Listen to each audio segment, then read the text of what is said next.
Bab 1769. Pada saat ini, Dewi selesai mandi, berjalan keluar dengan terbungkus jubah mandi. Kebetulan mendengar kata-kata ini. Dia tidak buru-buru ke sana, melainkan duduk di depan meja rias dan memeriksa wajahnya di depan cermin. Luka di wajahnya sudah jauh membaik, tetapi bekas lukanya masih ada. Kain kasanya sudah sangat kotor. Tadi dia sudah membuangnya. Sekarang harus mencari sesuatu untuk menutupinya. Apa yang kamu lakukan? Tiba-tiba, terdengar suara dari belakang. Dewi buru-buru menutupi separuh wajahnya dengan handuk. Takut dilihat oleh Lorenzo. Aku baru selesai mandi. Mau mengeringkan rambut. Kalau sudah selesai, kemarilah. Lorenzo selalu bicara begitu singkat.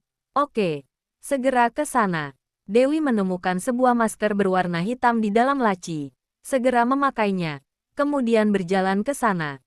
Tuan, bolehkah aku melihat lukamu? Usia tabib tua itu 70 tahun lebih. Rambut dan janggutnya berwarna putih. Memang tampak luar biasa. Sedikit mirip dengan dewa tua di dalam cerita dongeng. Apa yang dia katakan? Lorenzo sengaja bertanya pada Dewi. Tolong terjemahkan. Hah, dia bilang apa boleh lihat lukamu? Dewi berkata secara spontan. Dia bertanya dengan bingung setelah mengatakannya. Apa kamu tidak bisa bahasanya? Lorenzo tidak menjawabnya, melainkan memberi isyarat. Jasper mengeluarkan selembar foto, memberikannya pada tabib tua itu. Foto itu adalah area luka Lorenzo. Pagi ini baru dipotret. Tabib tua itu melepaskan kacamatanya, melihat fotonya dengan teliti. Setelah sekian lama, dia mulai berkata, melihat gejala di foto. Sepertinya tanda-tanda terkena racun. Spesifiknya racun apa? Masih harus diperiksa dengan teliti, lalu mengambil sampel untuk melakukan pemeriksaan. Dewi menerjemahkan kata-kata ini sekali lagi. Tidak menunggu Lorenzo berbicara. Dia langsung berkata, tidak perlu memeriksanya. Ini adalah racun ular, dicampur dengan beberapa bakteri biokimia. Menurutmu, bagaimana cara mengobatinya? Nona, jangan terburu-buru. Tabib tua yang memelihara janggutnya berkata dengan pelan. Untuk memastikannya, harus memeriksanya terlebih dahulu. Cari tahu racunnya dengan jelas, kemudian obati dengan tepat. Dewi melihat dia berkata dengan pelan. Dia pun tidak sabar. Langsung bertanya, bagaimana mengobatinya? Anda beritahu kami secara detail. Kamu ini, hasil pemeriksaan belum keluar. Bagaimana aku bisa memberitahu kalian? Tabib tua itu sangat tidak senang. Begitu melihatnya sudah tahu bahwa kamu orang awam, tidak mengerti ilmu kedokteran. Apa bisa aku puntur? Lorenzo tiba-tiba bertanya. Bisa. Tabib tua itu buru-buru menganggukkan kepala sambil menjawab. Aku melakukan praktek. Aku puntur merupakan hal biasa bagiku. Apa Anda mengetahui berbagai titik akupuntur? Lorenzo bertanya lagi. Tahu dengan jelas. Tabib tua itu menganggukkan kepala berulang kali. Aku menguasai berbagai titik akupuntur. Coba tes. Lorenzo menunjuk tabib tua dan langsung memberi perintah. Kalau dua hal ini tidak ada masalah, biarkan dia tinggal. Baik, Jasper segera pergi mengurusnya. Dewi tercengang. Apa ia sungguh-sungguh? Lorenzo benar-benar mau mempertahankan tabib tua ini. Dia tidak mengatakan apa-apa. Kata-kata yang dia ucapkan tadi. Bahkan orang yang hanya mengerti dasarnya saja juga bisa berbual seperti itu. Silahkan ikut aku kemari. Jasper membawa tabib tua itu dan tim medis mereka pergi. Di dalam kamar, Lorenzo melakukan sebuah isyarat tangan. Pengikutnya yang lain juga mundur dengan diam. Hei, tabib tua tadi itu, pasti bukan ahli. Dewi buru-buru memberitahu Lorenzo. Dia itu berpura-pura. Mereka ingin menipumu demi uang. Aku tahu. Lorenzo menyela kata-katanya. Dia hanya perlu bisa akupuntur. Yang penting bisa tahu dengan jelas titik akupuntur tubuh manusia. Kamu. Dewi tercengang. Apa maksudmu? Cara pengobatan tetap mengikuti caramu. Kamu yang memberi arahan. Dia yang melakukan akupunturnya. Lorenzo menatapnya dengan dingin. Mengerti. Hah, akhirnya Dewi mengerti. Dia tidak ingin membiarkannya menyentuhnya. Makanya mencari tabib tua untuk melakukan akupuntur. Bab 1770. Tiba-tiba, rasa malu muncul di dalam hatinya. Wajah Dewi membiru karena marah. Maksudnya ini, seolah-olah dia adalah seorang monster seks wanita. Kapanpun bisa mengambil keuntungan darinya. Apa maksudmu? Dewi bertanya dengan marah. Menurutmu, Lorenzo menatapnya dengan dingin. Melakukan akupuntur sampai masuk ke dalam kolam pemandian air panas. Lalu masih. Kata-kata selanjutnya tidak ia ucapkan. Teringat ciuman pertama. Kenapa malah diambil oleh wanita ini? Dia merasa marah di dalam hati. Aku itu. Sudahlah. Lorenzo menyela kata-katanya. Berkata dengan dingin. Mulai hari ini, kamu harus melakukan pengobatan dengan jujur. Jangan berpikir yang tidak-tidak. Aku berpikir yang tidak-tidak. Dewi marah sampai wajahnya memerah. Menjelaskannya dengan cemas. Hei, waktu itu aku memintamu berbaring ke atas sedikit. Kamu yang tidak bergerak bagaikan kayu. Aku hanya bisa mendekat untuk melakukan akupuntur padamu. Lalu tidak hati-hati jatuh ke dalam kolam. Jadi, kamu sengaja menjatuhkan dirimu ke tubuhku. Lorenzo menyela kata-katanya. Berkata dengan tidak berperasaan. Kamu jangan berharap ingin menggodaku. Aku tidak tertarik pada orang yang tomboy sepertimu. Kamu. Dewi sangat marah. Kamulah yang banci. Diam. Lorenzo malas bertengkar dengannya. Keluar. Kamu. Duh. Tuan Dewi. Tuan Dewi. Saat ini Jasper berjalan masuk untuk membujuknya. Jangan marah. Jangan marah. Ayo kita keluar. Aku sudah mengatur satu kamar khusus untukmu. Setelah mengatakan ini, dia meminta kedua pengawal wanita menarik Dewi keluar. Dewi sangat marah, tetapi berpikir bahwa dirinya tidak ada tempat tujuan sekarang. Juga belum tahu identitasnya. Pokoknya ia juga tidak ada kerjaan. Lebih baik mendapatkan 100 juta dolar dulu. Sudahlah. Demi mendapatkan uang, bersabarlah. Tuan Dewi, ini kamarmu. Aku sudah minta orang untuk menyiapkan pakaian ganti untukmu. Istirahat di sini. Besok pagi, kita baru kembali ke gunung lagi. Saat Jasper berbicara, dua orang pelayan mengantarkan pakaian. Mereka berdua bertanggung jawab untuk menjagamu. Kamu bisa memberitahu mereka kapanpun jika butuh sesuatu. Jasper hendak keluar ketika selesai berbicara. Dewi buru-buru memanggilnya. Tunggu sebentar. Ya, apa masih ada hal lain? Jasper menghentikan langkahnya, menoleh dan menatapnya. Nanti aku mau keluar sebentar. Dewi berkata. Agak malam baru pulang. Tidak masalah kan? Tentu saja tidak masalah. Jasper tersenyum. Apa butuh kendaraan? Tidak perlu. Aku naik taksi sendiri. Dewi berkata dengan lugas. Yang penting kamu jangan mengutus orang untuk mengikutiku. Ah, ini, kamu tenang saja. Biaya pengobatan yang begitu besar. Aku tidak akan melepaskannya begitu saja. Dewi tahu apa yang dia pikirkan. Sebelum langit terang, aku pasti akan pulang tepat waktu. Baguslah kalau begitu. Jasper berpikir sejenak. Kemudian memberinya sebuah ponsel. Sudah ada nomorku di dalamnya. Kalau ada sesuatu, bisa meneleponku kapanpun. Tentu saja, aku juga bisa lebih mudah menghubungimu. Tidak ada alat pelacakan. Dewi mengambil ponselnya. Bola-balik memeriksanya. Hah, Jasper ditanyai olehnya sampai tidak bisa berkata apa-apa. Orang ini, apakah selalu berkata dengan begitu lugas? Sepertinya ada. Dewi mengembalikan ponsel padanya. Berkata dengan sombong. Jangan melakukan hal yang tidak berguna. Kalau aku ingin kabur, kamu juga tidak akan bisa menemukanku. Setelah mengatakan ini, dia pun kembali ke kamar untuk ganti pakaian. Tuan Dewi ini masih muda, tapi sangat sombong. Kebetulan Jeff melihat adegan ini. Kenapa kamu di sini? Tidak ke Casino Flames? Jasper bertanya dengan mengerutkan kening. Aku baru kembali dari sana. Jeff berkata dengan suara rendah. Tidak ada kartu identitasnya di sana. Bos Casino Flames itu membelinya dari sekelompok pedagang manusia.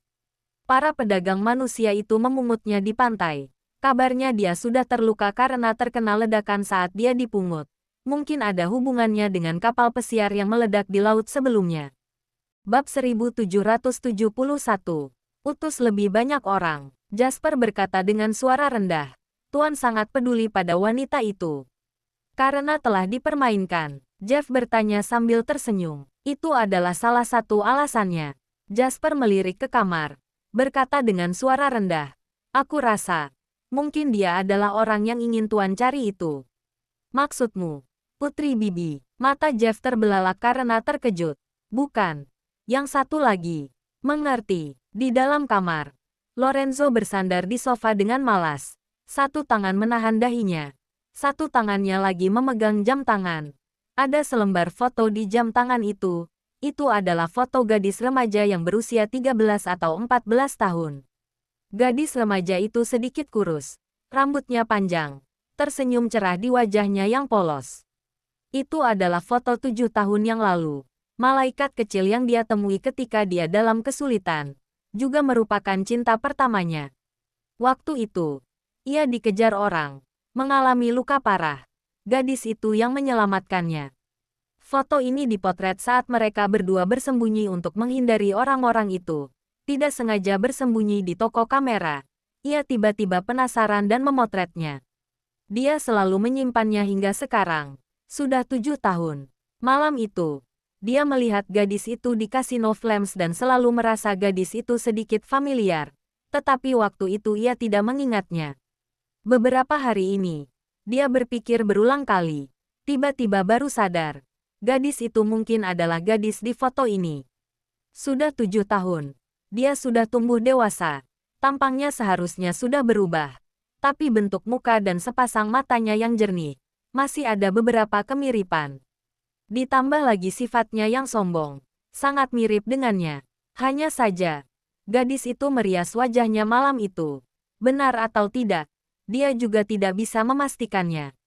Beberapa tahun ini, selain mencari putri bibinya, ia juga terus mengutus orang untuk mencarinya di Nusantara. Sayangnya dia tidak tahu apa-apa tentangnya.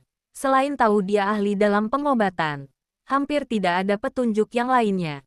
Jadi sangat sulit untuk mencarinya. Namun, dia meninggalkan sebuah tanda cinta padanya. Jika gadis itu memiliki tanda cinta itu, maka dialah orangnya. Tuan, pada saat ini, Jeff mengetuk pintu di luar, mau melapor. Masuk, Lorenzo menyimpan jam tangannya. Jeff masuk, melapor sambil menundukkan kepala. Aku sudah mencari di setiap sudut Casino Flames, tetap tidak menemukan kartu identitas gadis itu. Mereka hanya tahu bahwa gadis itu dibeli dari sekelompok pedagang manusia. Para pedagang manusia itu memungutnya di pantai. Aku sudah mengutus orang untuk menemukan beberapa pedagang manusia itu. Kabarnya, saat mereka memungut gadis itu sudah terluka parah. Seharusnya ada hubungannya dengan insiden kapal pesiar yang meledak di laut beberapa waktu lalu. Pergi selidiki siapa pemilik kapal pesiar itu. Aku mau data yang spesifik. Lorenzo memerintahkannya. Baik, sedang diselidiki. Jeff menganggukkan kepala. Sekarang aku sudah mengutus orang mencari keberadaan gadis itu di mana-mana. Juga menemukan mobil yang dia sandera di depan Casino Flames waktu itu. Tapi pemilik mobil itu benar-benar bingung. Dia tidak tahu apa-apa. Pergi ke dinas perhubungan. Ambil rekaman kamera pengawas. Lorenzo memerintah dengan tegas. Langsung hubungi polisi setempat. Aku sudah menghubunginya. Mungkin butuh sedikit waktu. Kamu ke sana langsung. Lorenzo mengerutkan kening dengan tidak senang. Segera pergi. Baik, Jeff segera pergi mengurusnya. Saat masuk ke dalam lift, kebetulan bertemu dengan Dewi yang bergegas masuk. Tunggu sebentar. Pengikutnya segera menekan lift, menunggunya masuk. Tabib Dewi mau kemana? Jeff tidak terbiasa memanggilnya Tuan Dewi, jadi selalu memanggilnya Tabib Dewi. Ingin mengurus sesuatu. Dewi memakai topi runcing, masker berwarna hitam, berpakaian santai. Kelihatannya sungguh sangat mirip dengan lelaki. Bagaimana dengan kalian? Kami juga ingin mengurus sesuatu. Jeff tersenyum. Apa perlu mengatur mobil untukmu? Tidak perlu. Terima kasih. Dewi berkata dengan sungkan. Pintu lift terbuka. Dewi berjalan keluar dengan langkah besar. Di belakangnya, Jeff berpesan dengan suara kecil. Aku pergi ke dinas perhubungan. Kalian pergi ke Casino Flames. Periksa lagi. Lihat apakah ada petunjuk tentang gadis itu. Baik, bab 1772. Mendengar kata-kata ini, Dewi mengerutkan keningnya. Nampaknya mereka sungguh-sungguh sedang mencarinya. Bajingan itu sungguh pendendam. Bukankah saat itu dirinya hanya memanfaatkannya untuk kabur? Juga tidak benar-benar melukainya. Apa pria itu perlu mempermasalahkannya seperti ini? Bagaimana sekarang? Jika dia pergi ke Kasino Flames begitu saja, ia akan bertemu dengan orang-orang ini sekali lagi. Takutnya akan dikenali. Setelah memikirkannya, Dewi naik taksi dulu ke jalan yang ramai, membeli sehelai rok berwarna hitam, memakai wig yang panjang dan lurus, juga berdandan riasan smoky di toko, kemudian baru pergi ke Kasino Flames. Pakaian yang sebelumnya itu disimpan di dalam tas ranselnya agar mudah untuk berganti pakaian. Gadis seksi seperti sekarang ini, sama sekali berbeda dengan penampilan seksi dan mempesona di malam itu. Juga berbeda dengan dirinya yang sebenarnya.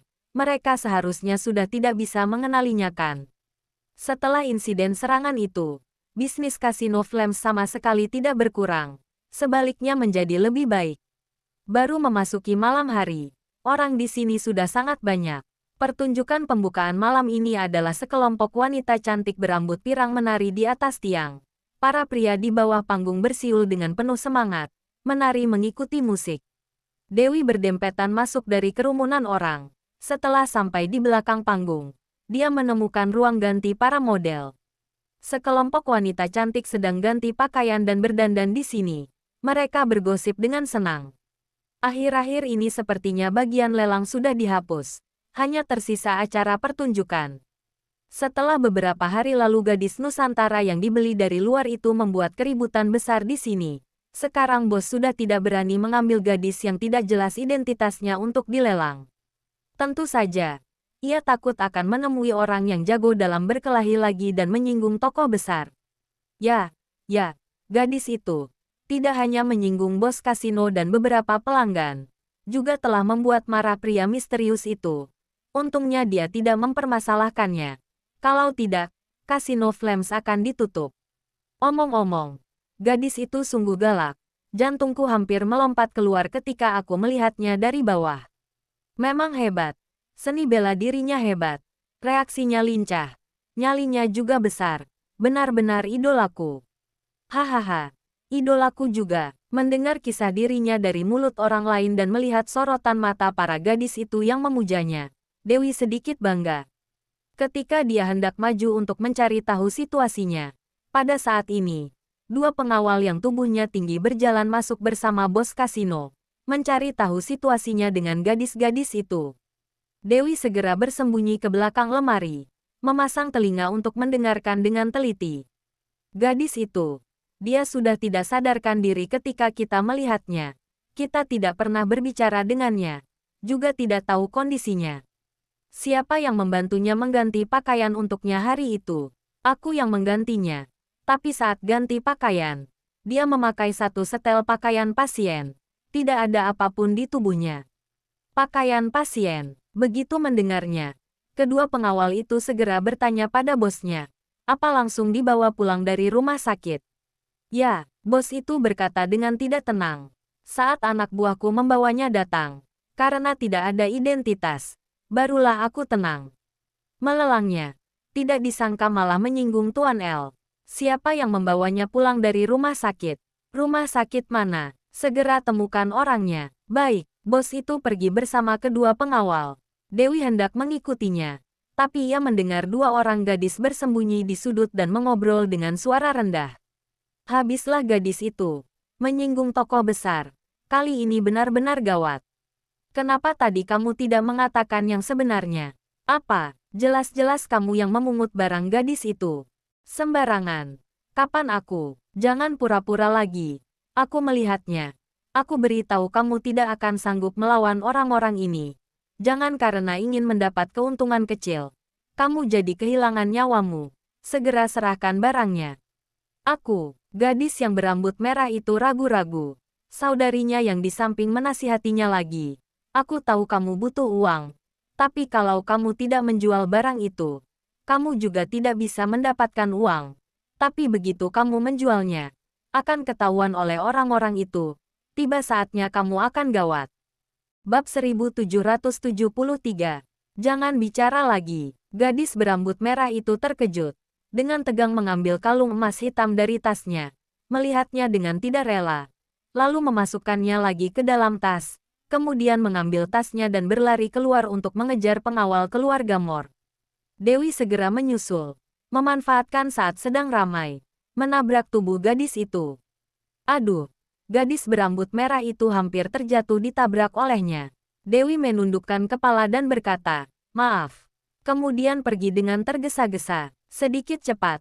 Akan gawat kalau mereka sudah pergi. Saudari itu menarik gadis berambut merah itu mengejar pengawal keluarga Mor. Berjalan sampai pintu belakang. Mereka melihat pengawal itu mau naik mobil. Gadis itu buru-buru mengambil kalung di dalam tas. Saat ini dia baru menyadari bahwa kalungnya sudah hilang. Tapi di tasnya malah ada segepok uang. Matanya terbelalak karena terkejut. Dia tercengang di sana. Apa-apa? Kalung. Kalungnya hilang. Apa? Cepat cari. Keluarkan semua barangnya. Hilang. Sungguh hilang. Gadis berambut merah itu mencari sangat lama. Tapi tetap tidak muncul. Dia hampir menangis karena cemas. Bagaimana ini? Jangan panik. Kita cari lagi di dalam. Kalau tidak ketemu, anggap saja kamu tidak pernah memungutnya. Melissa, kamu jangan beritahu orang lain.